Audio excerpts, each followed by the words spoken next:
benda yang paling menyedihkan kita bangsa manusia? Yang paling menyedihkan, bukan sebab isteri meninggal, bukan sebab suami meninggal, ya itu memang menyedihkan, bukan sebab barang kita hilang, ya itu menyedihkan.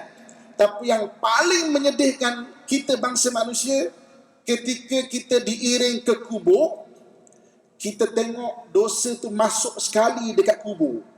Itu paling menyedihkan, tapi tak boleh buat apa-apa. Keadaan Allah bagi pengampunan dengan keredaan Allah Subhanahu Wa Taala. Tak ada apa-apa sebab.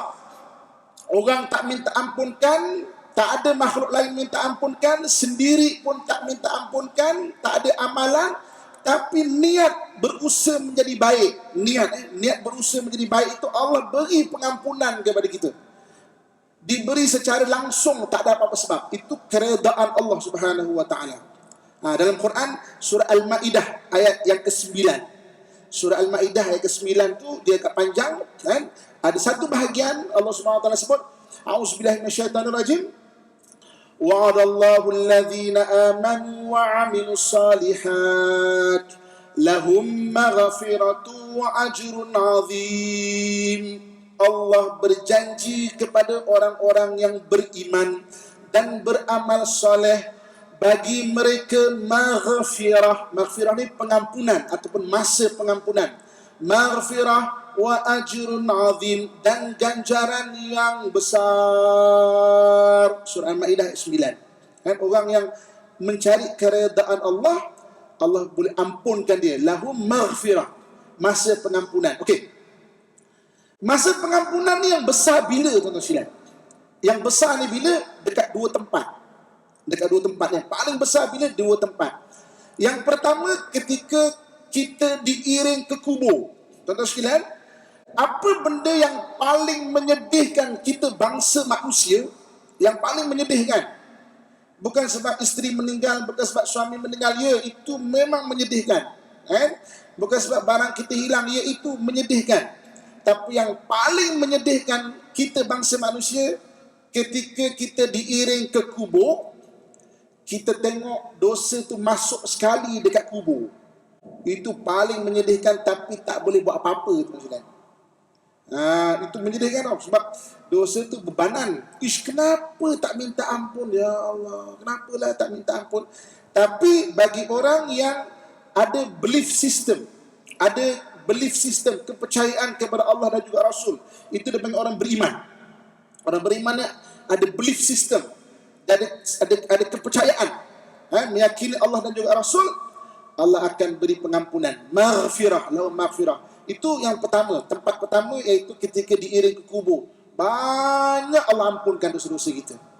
Banyak Allah ampunkan. Selain orang doakan, Allahumma ighfir lahu warhamhu wa'afi wa'fu anhu, Allahumma ighfir lahu warhamhu wa'afi wa'fu anhu, tapi keikhlasan kita nak jadi baik. Sebab tu hati kita, tuan-tuan sekalian, kena berniat nak jadi baik. Soal berjaya ke tak tu soal lain. Ibu-ibu, kakak, ayah-ayah sekalian, ibu-ibu, niat, ya Allah, hari ini nak jadi isteri soleha, ya Allah. Soal berjaya tak berjaya soal lain, tapi hati tu ada bercita-cita nak jadi ke arah situ. Jadi yang keduanya bila? Yang keduanya ketika timbangan amalan. Ini dalam hadis yang disebut, timbangan amalan banyak Allah SWT bagi. Banyak Allah SWT bagi pengampunan ketika itu. Mungkinlah bahasa modernnya kita panggil diskaun. Tak apa. Allah ampunkan. Sebab usaha nak jadi baik itu, mencari redha Allah Subhanahu Wa Taala tu. Jadi maknanya hari ini kita buat benda baik, bukan benda itu, tapi nak cari redha Allah Subhanahu Wa Taala. Saya satu hari, saya kan biasa bawa orang pergi Masjid Aqsa, dulu sebelum PKP hampir tiap-tiap bulan, tuan-tuan pergi Masjid Aqsa. Satu hari saya dah habis solat subuh macam gini, waktu tu zuhur. Habis solat zuhur, lepas solat saya teruslah sembahyang sunat 2 rakaat. Lepas tu sambil-sambil tunggu jemaah, saya duduk dekat belakang.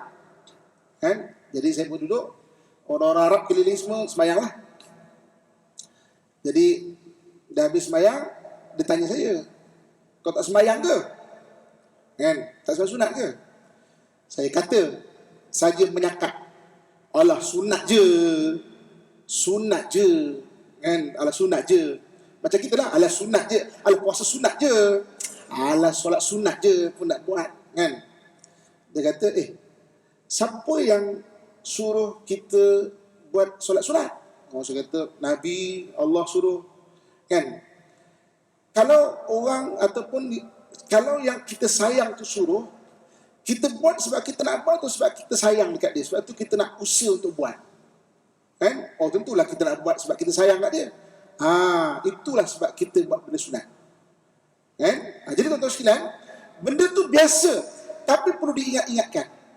Kita solat sunat hari ini bukan sebab solat itu, tapi nak cari redha Allah itu, kan? Kita puasa sunat, kan? Bukan puasa tu, tuan-tuan sekalian, tapi berusaha cari redha Allah itu, bersedekah. Bukan sedekah itu, tapi redha Allah Subhanahu Wa Taala itu.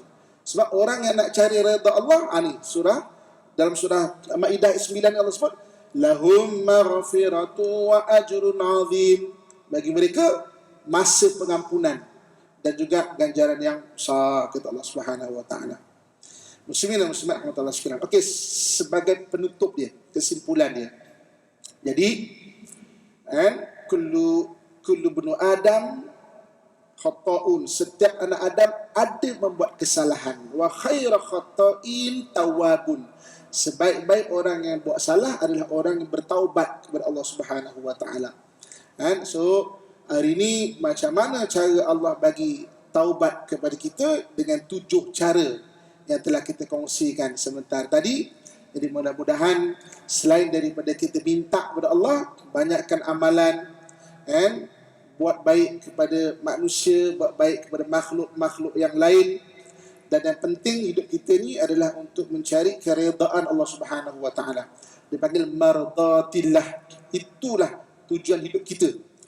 Kita datang dari Allah, kita sedang pulang kepada Allah Subhanahu Wa Taala. Inna lillahi wa inna ilaihi rajiun. Kita datang dari Allah, kita akan pulang kepada Allah Subhanahu Wa Taala. Dan mudah-mudahan kita pulang kepada Allah Subhanahu Wa Taala dalam keadaan yang kita redha, diredai.